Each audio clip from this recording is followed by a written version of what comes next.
Olá pessoal, hoje, no vídeo de hoje nós vamos começar a terceira atividade aqui do curso. A primeira foi a confecção desse molde, depois o carrinho de afiação, que agora vai ficar de lado, e hoje nós começamos a construção da forma do cavaquinho, né? Para você construir a caixa de ressonância do instrumento, você precisa de uma forma. Tudo é feito, a caixa é construída aqui, as contrafaixas, toda a parte estrutural do instrumento é feita aqui, colagem do tampo, tá? Então, como é que é feita essa forma? É feita com 3 peças de compensado, né? As medidas estão lá, né? 30 por 35, né? Nós precisamos de 3. Elas são aparafusadas, né, umas das outras. E começa como? A gente tem que traçar aqui na forma o contorno da caixa, né, dos dois lados. E a segunda parte, faz-se os furos, esses 6 furos aqui, para garantir o alinhamento, e depois começa-se o corte, que é feito na serra de fita, né? Corta-se primeiro o compensado de cima, depois o de baixo, o intermediário e por fim o de baixo. Vocês vejam aqui, ó, que essa aqui é a marca do corte, porque a serra de fita, o corte é feito internamente, né? Então, primeiro entra aqui a máquina e faz todo esse corte. O segundo tem uma entrada aqui e o terceiro aqui, ó, né? O importante é que esses cortes, eles não coincidam. Cada uma das peças tem que ter uma entrada diferente, porque senão, se tiver os 3 cortes aqui, isso aqui vai ficar bambo, né? Ok? E o que é importante na construção de uma forma é que ela esteja não só perfeitamente seguindo a linha do molde, mas que essa face aqui esses 2 planos estejam no esquadro. Então aqui tem que estar um plano, aqui tem que estar reto, e isso tem que estar em 90 graus com essa superfície todinha ela. Isso é parte difícil, né, de construir uma forma. É difícil porque exige, na verdade não tem uma dificuldade técnica especial, mas exige muita paciência, né? Então é aí que a gente começa a testar o jeito que a pessoa tem para loteria ou não, se ela tem paciência ou não. A forma vai dizer isso para a gente, porque fazer isso demanda muito tempo, paciência, né? E o luthier, uma das características fundamentais do luthier é paciência, né? Então vamos lá. Primeira coisa a gente faz, vamos traçar uma linha de centro aqui, tá? Você pode chegar um pouco mais. Essa linha de centro, ela é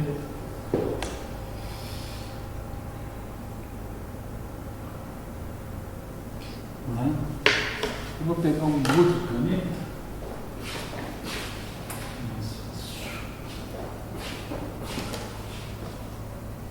Então, esquerda por aqui, ó.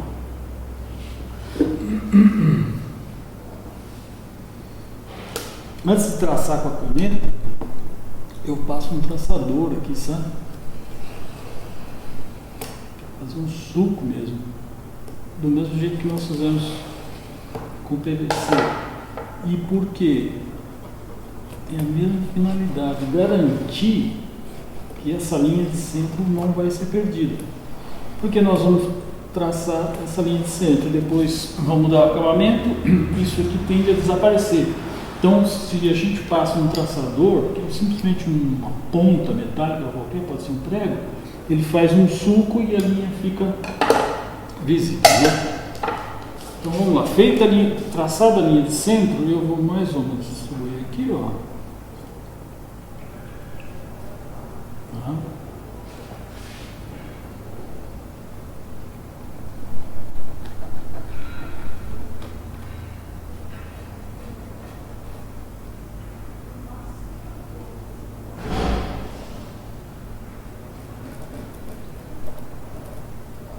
Ok? Agora nós viramos, alinhamos. Isso. Pronto.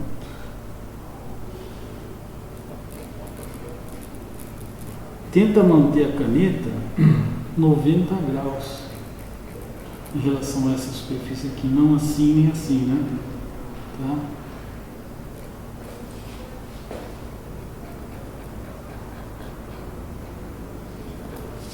Ok, temos o cavaquinho que tem simetria, né? Porque é feito de duas metades. Agora, preciso fazer 6 furos aqui para os parafusos.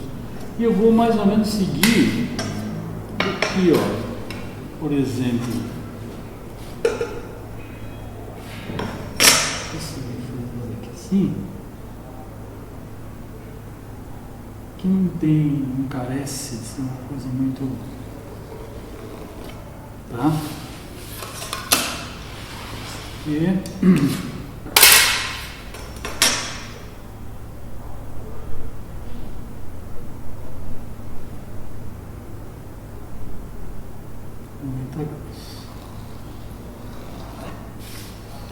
E agora eu divido isso aqui em 2 partes. Tá com 27, não precisa ser exatamente, né? 27 vai dar 13,5. Meio aqui, assim que a gente consegue.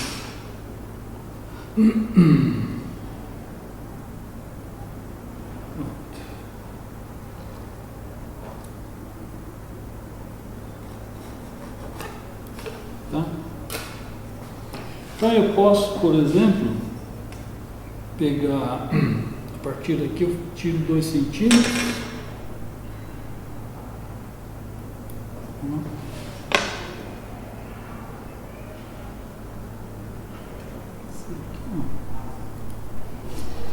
Aqui eu posso ter 2 centímetros aqui.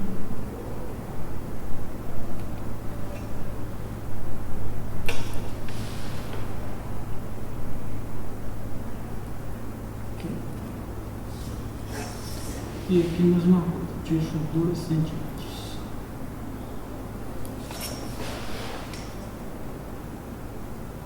Pronto. Né? Então, aqui um furo, outro.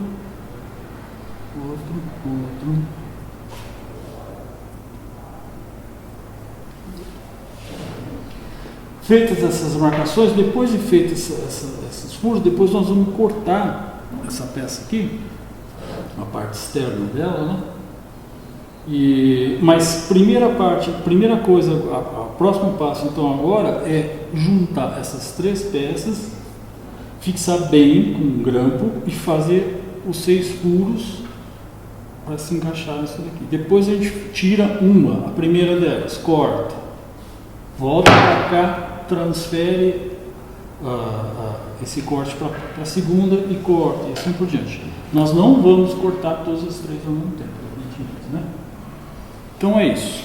Bom, então nós vamos fazer inicialmente 2 furos, porque depois a gente fica livre dessas.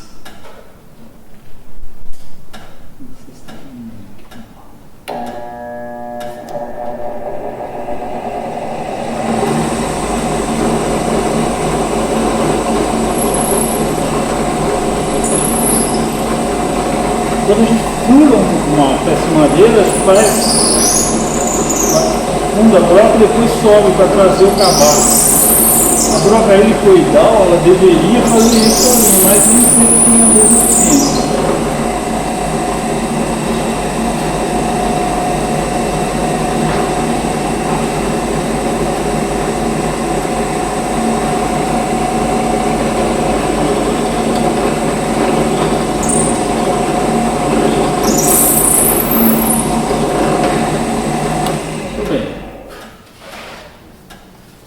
Agora nós podemos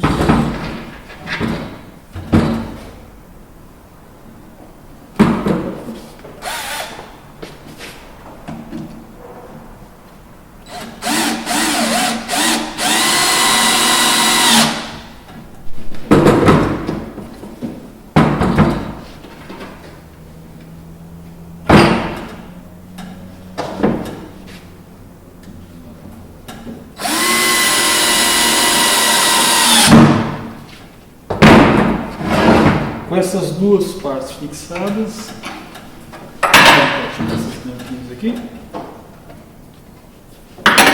e voltamos para cá.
Isso aí.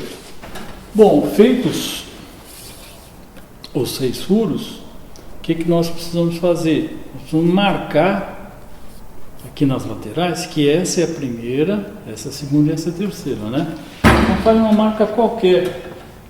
Aqui o primeiro, segundo e a terceira, né? Para saber, pode até fazer uma coisa triangular assim, ó.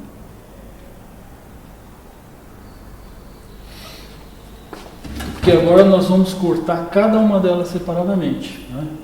Então tem que saber qual é cada uma delas. Bom,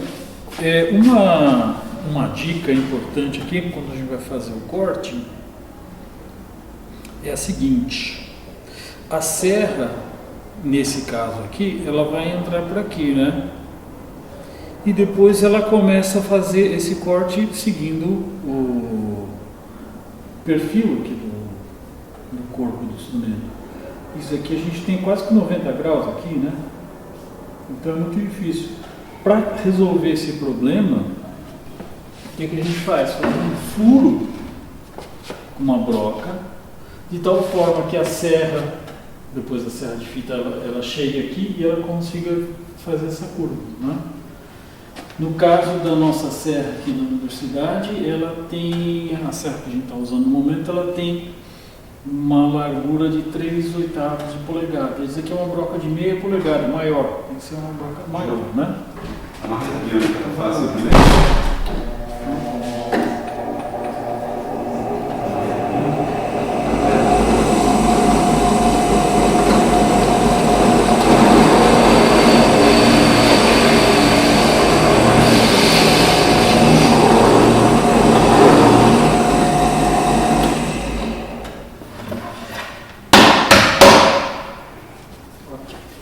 Agora vamos para a serra. Bom, próxima etapa, então, cortar a primeira, o primeiro dos compensados, né? Importante, isso aqui é uma serra de fita e a gente tem que regular a altura da serra, né? Deixar ela compatível com a espessura da peça que você está cortando. Você vai cortar uma peça grande, a gente regula por cima aqui. Tá? Eu vou fazer um corte inicial por aqui e vou por todo esse perímetro do cavaquinho, né, até encontrar aqui novamente, daí sai a peça. Cuidados que a gente tem que ter aqui: não avançar em cima da linha. Quer dizer, depois de cortada essa peça, a linha tem que sobrar, né, porque depois nós vamos chegar na linha com a lixa. Tá? E com a grosa. Esse primeiro corte é um corte mais preciso. Porém, não pode se fazer o oposto disso também, que é deixar um espaço muito grande, porque se o corte ficar muito distante dessa linha, depois é um trabalho muito grande para tirar, né? Então, o que convém fazer bem devagar, isso daqui, com paciência, de tal forma que ele chegue quase na linha, mas não avance sobre a linha, mas não fique também distante da linha, né? Então, tudo questão de paciência. Aqui vai dar vamos lá.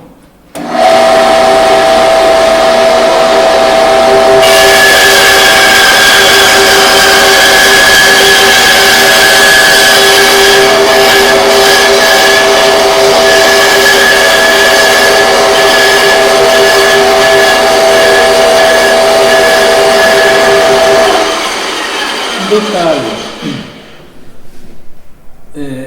convém, quando tem uma curva muito fechada, não torcer isso aqui demais. Embora essa serra ela seja apropriada para isso, para essa curva, como que a gente faz? A gente empurra e volta. Eu empurro, corto, daí volto e faço esse movimento. Daí empurro, volto e faço esse movimento, né? Como se você estivesse estacionando um carro. Como é que você faz uma baliza no carro? Você vai um pouco para frente, vai para trás, vai girando, né? Até que o carro você consegue fazer a baliza, né? Aqui é a mesma coisa, o raciocínio é o mesmo. Então vamos lá. Vocês vão observar que eu vou sempre para frente e para trás. Claro que aqui não, né? Que é quase que uma reta, então eu só faço um corte normal. Mas quando chega aqui, por exemplo, ou aqui, eu tenho que fazer esse movimento de para frente e para trás. Então vamos lá.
Bom, muito bem. Então foi feito o primeiro corte. Agora a gente precisa fazer exatamente o mesmo corte lá atrás, né?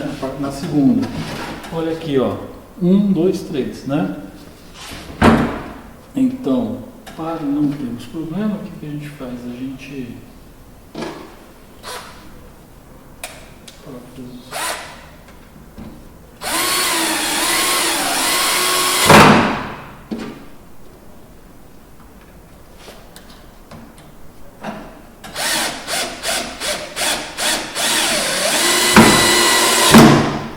certo? Garantia de que está tudo alinhadinho. O que eu faço? Eu simplesmente transfiro para cá.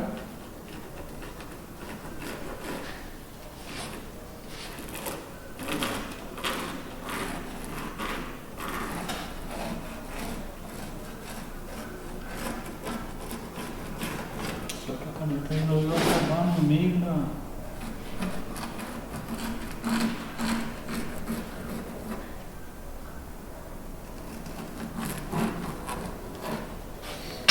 Tá? Transferir. Tiro.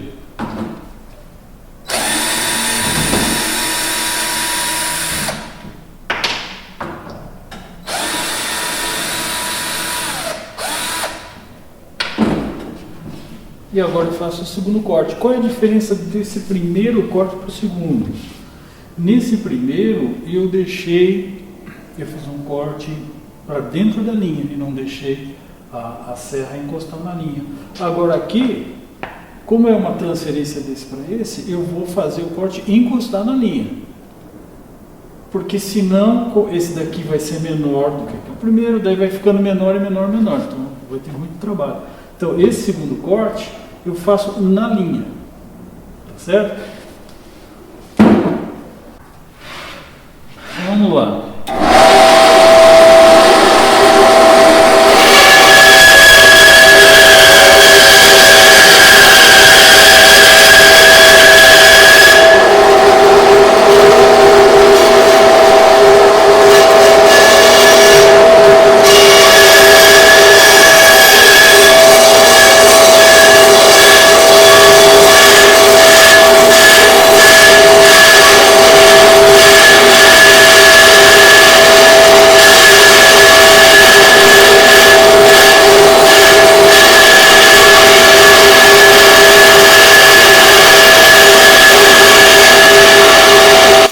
Bom, então aqui estão as 3 partes cortadas,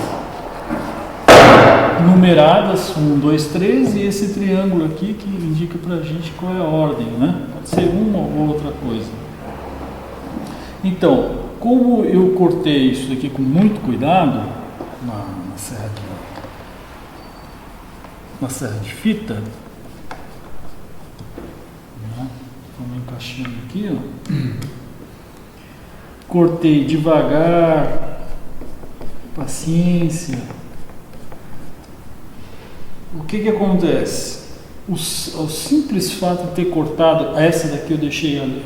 Vocês lembram, né? Que aqui tem que sobrar a linha. O corte está aqui e ainda tem a linha integralmente para o lado de lá, que é de cima. As outras duas eu cortei em cima da linha, né? O que acontece? Esse corte feito assim lentamente, cuidadosamente, ele já praticamente deixa pronto a forma, né? Principalmente na questão do esquadro, né?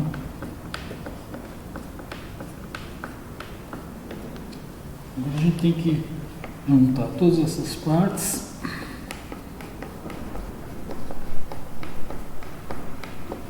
Aqui vai bem uma parafusadeira, né?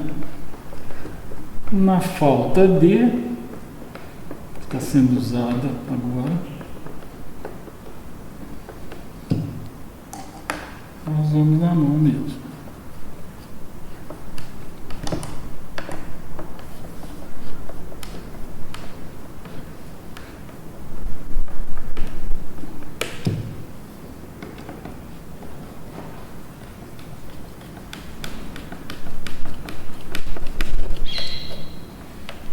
É o suficiente para mostrar para vocês.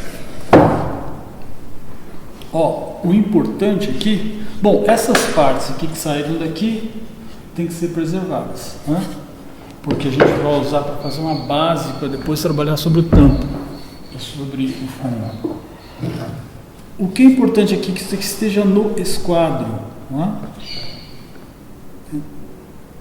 Ó, tá quase perfeitamente no esquadro.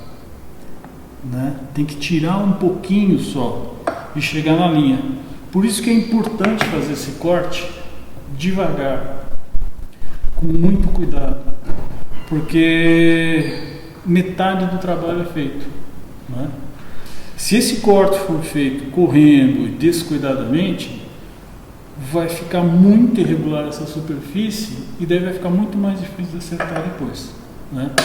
Então, o próximo passo, isso daqui está fixado, nessa ordem, é importante ter isso daqui, daí fixa aqui,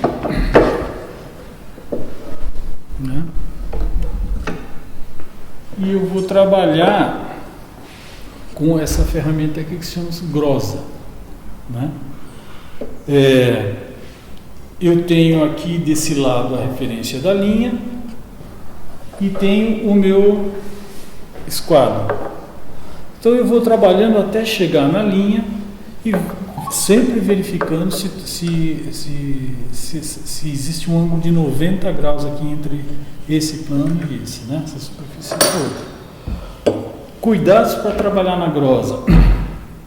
É muito fácil, para quem não tem experiência, que em vez do resultado desse trabalho aqui seja uma superfície plana, ela fique curvada. Por quê? Porque eu ponho o peso aqui, ela tende a desbastar mais desse lado. E depois, quando eu chego com a mão aqui, o peso está aqui, então ela tende a desbastar mais de lá. Então, em vez de ficar uma coisa reta, ela fica assim, né? Quando a gente vai checar com o esquadro, vai ver que está encostando aqui, mas aqui desbastou demais, aqui desbastou demais. Então, é um trabalho que a gente não pode movimentar o corpo, a gente só pode movimentar o braço. O corpo tem que estar bem plantado no chão. Você pode mostrar aqui a câmera? A nossa assistente Mari. Olha como é que está os meus pés no chão, né? E eu faço esse movimento, só a única coisa que se movimenta é o meu braço. Eu não faço assim, né? O corpo está, os pés plantados no chão, nessa posição, corpo firme. Ó.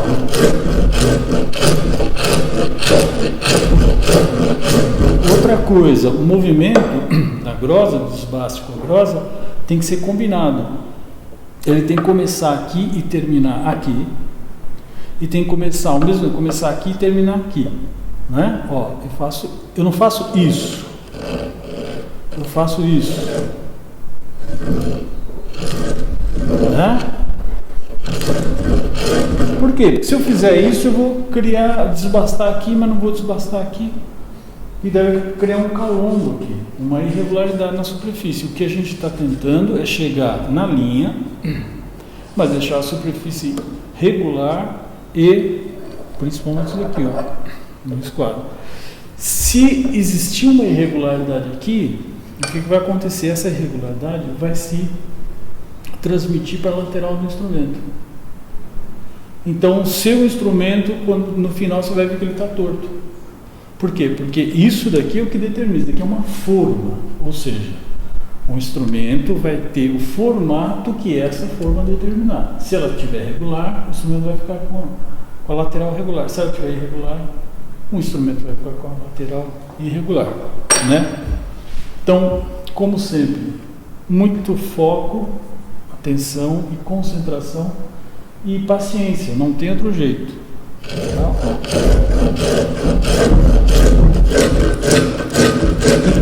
Tem uma percepção também, eu estou sentindo que aqui, ó, tem um calombo, tem uma saliência, então eu me concentro um pouco mais sobre essa parte.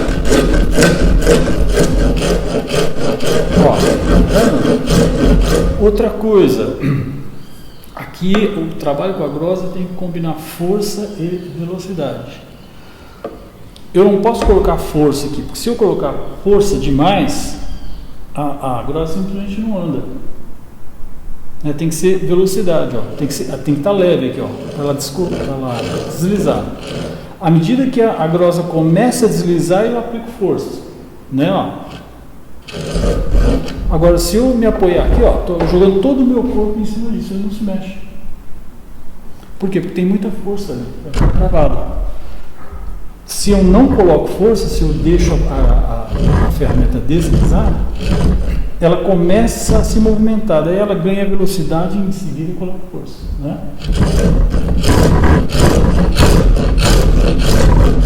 É isso, em toda a superfície. E a linha sendo preservada. Bom, agora que nós já cortamos, já grosamos essa superfície interna e também foi feito um corte externo aqui, ó, paralelo, né? Porque isso aqui não tem a menor necessidade de ser um quadradão, é até bom que seja nesse formato para a gente poder fixar com mais facilidade na grosa. Eu fiz um primeiro desbaste com a grosa e agora nós vamos usar esse rolo de lixa aqui que vai dar o acabamento final. Reparem que a linha está aqui, está bem visível, tá vendo a linha? Essa linha não pode ser jamais ultrapassada, porque eu coloquei o molde que foi feito aqui e tracei a caneta, né? Então essa caneta está para além do molde, do formato final do instrumento. Então, essa linha tem que ser visível quando o trabalho está terminado. Ela não pode ser ultrapassada. Como se a gente trabalha aqui? a gente tem que empurrar isso aqui, ó, nesse sentido, né? Esse rolo de lixa, ele gira nesse sentido, então eu tenho que ir contra o movimento, tá certo? Então a primeira coisa é essa, movimento contrário ao sentido de rotação do rolo. Segundo, jamais ficar parado, porque se eu ficar parado aqui, estacionado numa posição, ela vai fazer um sulco aqui, né? Então é sempre um movimento amplo, assim, ó, e várias vezes, né? Várias vezes. E a gente vai checando para ver o acabamento com o tato. O tato que vai dizer se isso daqui está bem feito ou não. Aqui já não é mais coisa do problema do esquadro, porque o esquadro eu já deixei com a grosa e essa aqui é um ângulo de 90 graus, então o esquadro não é preocupação. Agora, para trabalhar aqui, nós precisamos disso, ó, máscara, né? Que aqui é equipamento de segurança, máscara e protetor. Então vamos lá.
Ok.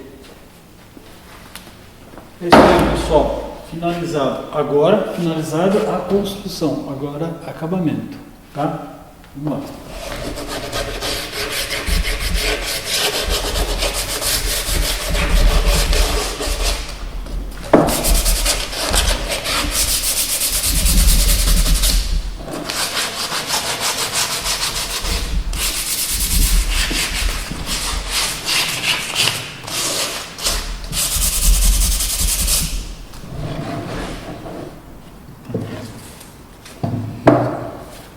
Então,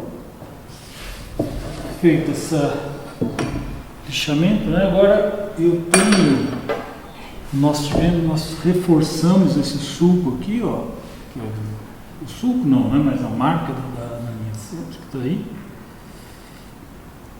que ela está preservada, por quê? Porque a gente fez o sulco com o trançador.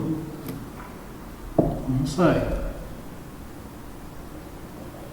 Ó, não é?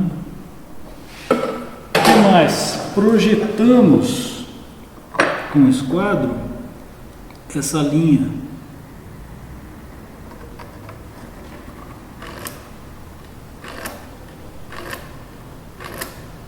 tá? Projetamos essa mesma linha aqui.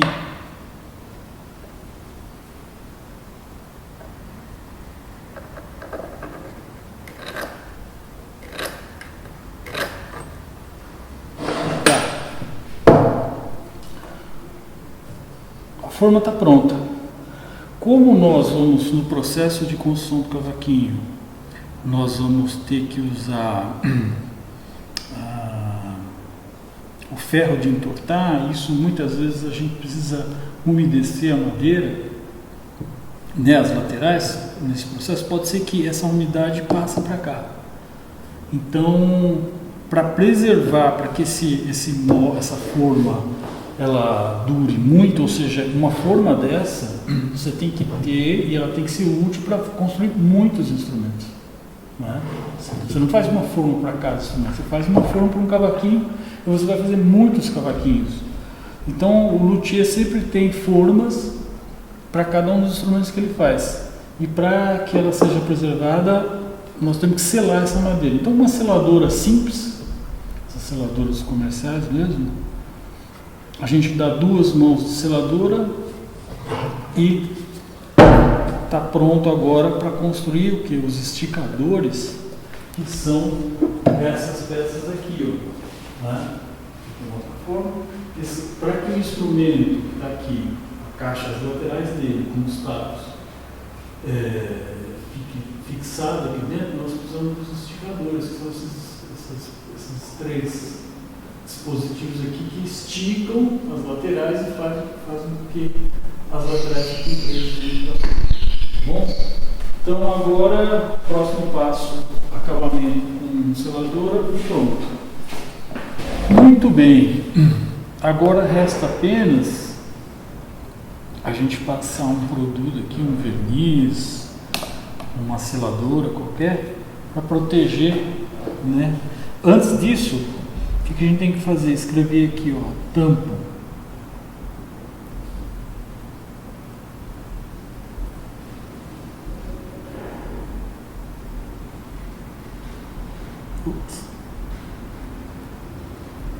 Né? Então sempre o tampo vai ser colado aqui, o fundo vai ser colado aqui, né? E uma camadinha de verniz, aqui é uma laquinha, né? Simplesmente proteger aqui.